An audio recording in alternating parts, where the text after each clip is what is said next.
Bonsoir mes sœurs, aujourd'hui nous sommes dans Acte 10 à partir du verset 23 jusqu'au verset 29.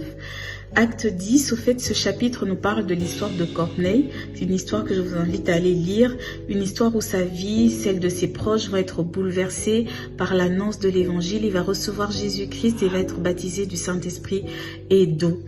Et dans cette histoire, il y a aussi la vie de Pierre qui va être bouleversée.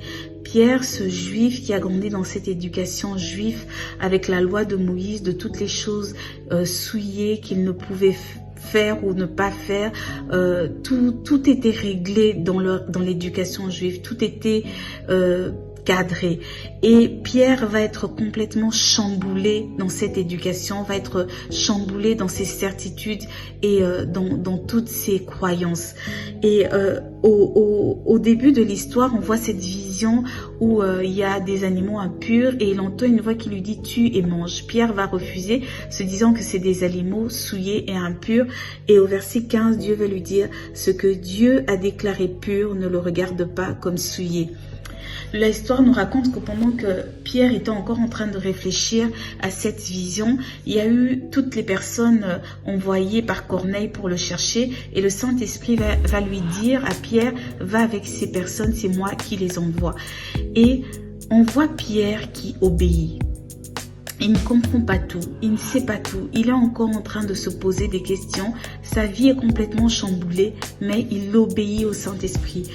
Il se lève et il part avec eux le lendemain. Quand Corneille le voit, il tombe à ses pieds et il se prosterne. Et là, Pierre qui le relève, qui lui dit « Moi aussi, je suis un homme comme toi ». Pierre est dans cette attitude d'humilité. Il lui dit « Moi aussi, je suis en train d'apprendre. Moi aussi, le Saint-Esprit est en train d'agir dans ma vie. Je suis un homme comme toi. Nous sommes tous en train d'apprendre de Dieu. » Et vraiment, cette attitude d'humilité m'a vraiment touchée. Et c'est vraiment de ça que je voudrais vraiment partager avec vous ce matin, mes sœurs.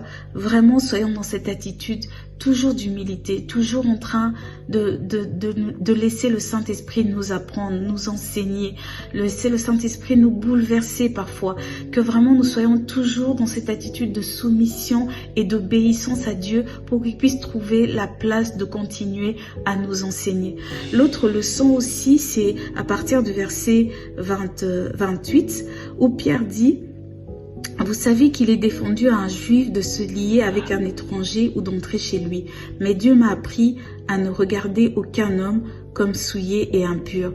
Voilà la leçon que Pierre est en train d'apprendre.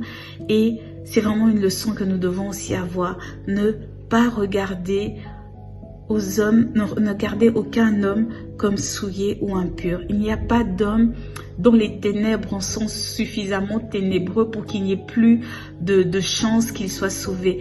Dieu veut que tout homme soit sauvé.